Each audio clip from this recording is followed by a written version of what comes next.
గద్య దాశరథిగా తన పద్యంతో గేయంతో ఉద్యమ జ్వాలలను రగిలించిన దాశరథిని పద్య దాశరథిగా సాహితీలోకం ప్రస్తుతించింది. గద్య దాశరథిగా పేరొందిన దాశరథి రంగాచార్య జనరంగ శతకం వంటి పద్య ప్రక్రియల్లో చేసిన కృషి, పద్య దాశరథిగా పేరొందిన కృష్ణమాచార్య గద్య ప్రక్రియలైన కథలు, నాటికలు, నవలలు రాసినా అది సాహితీలోకంలో కొద్దిమందికి మాత్రమే పరిచయం. పద్య దాశరథిగా ఎల్లెడలా కీర్తించబడుతున్న దాశరథిలోని కథకుడిని నాకు లభించిన కొన్ని కథల ద్వారా పరిచయం చేస్తాను. రాశిలో తక్కువగా కనిపిస్తున్నా వాసిలో ఎన్నదగిన కథలని దాశరథి కృష్ణమాచార్య రాశారు. తెలంగాణ సాయుధ పోరాట కాలం నాటి జనజీవన స్థితిగతులను ఈ కథలు రికార్డు చేశాయి. నాటి సమాజంలోని సంస్కృతి సంప్రదాయాలను ఈ కథల్లో చాటి చెప్పారు. గ్రామాల్లో నిష్కల్మష ప్రేమ బంధాలను ఆవిష్కరించారు. దాశరథి రాసిన కథల్లో తెలంగాణ అమరవీరుని రక్తాంజలి అనే కథ తెలంగాణ సాయుధ పోరాట నేపథ్యానికి నిలువెత్తు నిదర్శనమై నిలుస్తున్నది. ఇది అభ్యుదయ పత్రికలో ప్రచురించబడింది. ఈ కథలో కథానాయకుడు విశ్వం తెలంగాణ సాయుధ పోరాట యోధుడు. తాను గెరిల్లా దళంలో పనిచేస్తూ పోలీసులకు చిక్కి తనను ఎంత హింసించినా, ప్రాణాలు పోయే స్థితిని కల్పించినా రహస్యాలను బయటకు చెప్పని నిబద్ధుడు. ఒక దశలో ఈ కథలో కథానాయకుడు విశ్వం దాశరథియేనా అనే సందేహం పాఠకులకు కలుగుతుంది. చర్చిల్ ఇందులో ఈ కథలో ఒక వాక్యం, చర్చిల్, ట్రూమన్ ఆటం బాంబులతో నిజాం ఇంట్లో విందారగిస్తున్నారు. నల్లగొండ పల్లెటూర్లలో తల్లి పిల్ల ఆకలి మంటలతో ఇంక్విలాబ్ మంత్రం చెప్పిస్తున్నారు. ఈ వాక్యం ఆనాటి సమాజ స్థితికి దర్పణం. నిజాం కాలం నాటి తెలంగాణ సాయుధ పోరాట వీరుల అంకిత భావానికి నిదర్శనం మరో కథ, పూచిన మోదుగు పూలు.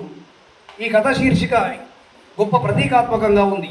వికసించిన మోదుగు పూలను అభ్యుదయానికి ప్రతీకగా ఈ కథలో చెప్తారు దాశరథి. ఈ కథలో కథానాయకుడు కథకుడి సహ ఉద్యమకారుడు సారంగపాణి, ప్రకృతి ప్రేమికుడు. పూచిన మోదుగు వనాలను చూడడం సారంగపానికి ఎంతో ఇష్టం. గుహలాంటి వరంగల్ సెంట్రల్ జైల్లో నిర్బంధించబడి వికసించిన మోదుగు పూలను చూడలేక ఎంతో ఆవేదనకు గురవుతాడు. అనంతరం నిజామాబాద్ జైలుకు తరలించబడతాడు. అక్కడ ఉన్నప్పుడు వికసించిన మోదుగు పూలను చూసి ఎంతగానో ఆనందిస్తాడు.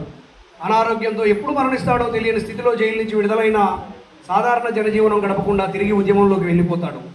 నిజామాబాద్ జిల్లాలో కథకుడు క్షేమంగా ఉన్నాడు అనే విషయం అతని తల్లికి చెప్పి తన వద్ద ఉన్న మోదుగు పూల చిత్రపటాన్ని అక్కడే వదిలి వెళ్ళిపోతాడు. అలా వెళ్ళిపోయిన తెల్లారగట్లనే పోలీసులు ఒక కాంగ్రెస్ కార్యకర్తను చంపి అతని వద్ద గన్ను, తూటాలు పెట్టి ఎన్కౌంటర్గా చిత్రీకరిస్తారు. బహుశా అతడు సారంగపాణి అయి ఉండవచ్చు. కథకుడు జైలు నుంచి విడుదలైన తర్వాత అదే చోట సారంగపాణి స్మృతి చిహ్నంగా 3 రంగుల జెండా ఎగరవేస్తాడు. మోదుగు పూలు చూసినప్పుడల్లా రచయితకు సారంగపాణి గుర్తుకు వస్తాడు. ఇది ఆనాటి ఉద్యమకారుల త్యాగనిరతి, కుటుంబం కంటే సమాజ సంక్షేమమే వాళ్ళ లక్ష్యమని కథకుడు ఈ కథ ద్వారా తెలియజేశాడు. దాశరథి రాసిన మరో కథ నిప్పుపూలు. ఇది 1949లో తెలుగుదేశం పత్రికలో అచ్చయింది. మోదుగు పూలనే ప్రతీకాత్మకంగా నిప్పు పూలు అంటాడు దాశరథి. విప్లవానికి సంకేతంగా చెప్పారు. రాజవంశీకులైన బేగం తన జాగీర్లను కాపాడుకోవడానికి గ్రామానికి రావడం, అక్కడ గౌరీ చంద్రం అనే దంపతులతో పరిచయం, స్వాతంత్ర్య పోరాట యోధులైన చంద్రం, గౌరీలను చూసి చివరికి బేగం కూడా తన రాజమహల్ వదులుకొని గౌరీ దంపతులతో కలిసి జీవించడానికి ఇష్టపడుతుంది. నిరాడంబరంగా మారిపోతుంది. దాశరథి ఈ రకమైన సమాజాన్ని కాంక్షించాడు అనడానికి ఈ కథ ఒక ఉదాహరణ. జమీందారులు, జగీర్దారులు తమ భూములను వదులుకోవాలని ఈ కథలో నర్మగర్భంగా చెప్పాడు దాశరథి. వీణ నవ్వు అని ఇంకో కథ. ఇది ఇద్దరు ప్రేమికుల హృదయ బంధాలను ఆవిష్కరించిన కథ. ఈ కథ 1960 నవంబర్లో ఆంధ్రప్రభ సచిత్ర వార పత్రికలో ప్రచురితమైంది. ఈ కథలో కథానాయకుడు రామం రాజకీయాల్లో చేరి నిరంకుశ ప్రభుత్వానికి వ్యతిరేకంగా పోరాడి జైలుకు వెళ్తాడు. ప్రేయసి వీణ తన ప్రియుడి కోసం చూసిన ఎదురుచూపులు ఈ కథకు వస్తువు. అందమైన ఉపమానాలు, ఆకట్టుకునే కథనం పాఠకులను విడవకుండా చదివించేలా చేస్తాయి. చివరికి వీణ, రామం ఏకం కావడం, వీణ కిలకిలా నవ్వడంతో ఈ కథ ముగుస్తుంది. గ్రామీణుల అమాయకత్వం, ప్రేమికుల మధ్య స్వచ్ఛమైన ప్రేమ ఈ కథలో అందంగా ఆవిష్కరించబడ్డాయి. దాశరథి రాసిన మరో అందమైన ప్రేమ కథ మారువేషం. ఈ కథ 1961 ఆంధ్రప్రభ సచిత్ర వారపత్రికలో సంక్రాంతి ప్రత్యేక సంచికలో ప్రచురితమైంది. ఈ కథలో కథానాయకుడు చంద్రం స్వాతంత్ర పోరాటంలో పాల్గొని పోలీసుల కన్ను కప్పి అజ్ఞాతంలో ఉంటాడు. కథానాయిక అమృతపాణి అతని కోసం ఎదురు చూస్తుంటుంది. తన తండ్రి ఇరుగు పొరుగు వారు చంద్రం రాడని వేరే వారిని వివాహం చేసుకోమని బలవంతం చేస్తారు. ఎప్పటికైనా తన చంద్రం వస్తాడని ఆశతో ధీమాగా ఉంటుంది అమృతపాణి. చంద్రం అదృశ్యమైన 3 సంవత్సరాల తర్వాత ఒక సంక్రాంతి రోజున గంగిరేంద్రవాడి వేషంలో అమృతపాణి ఇంటి ముందు ప్రత్యక్షమవుతాడు చంద్రం.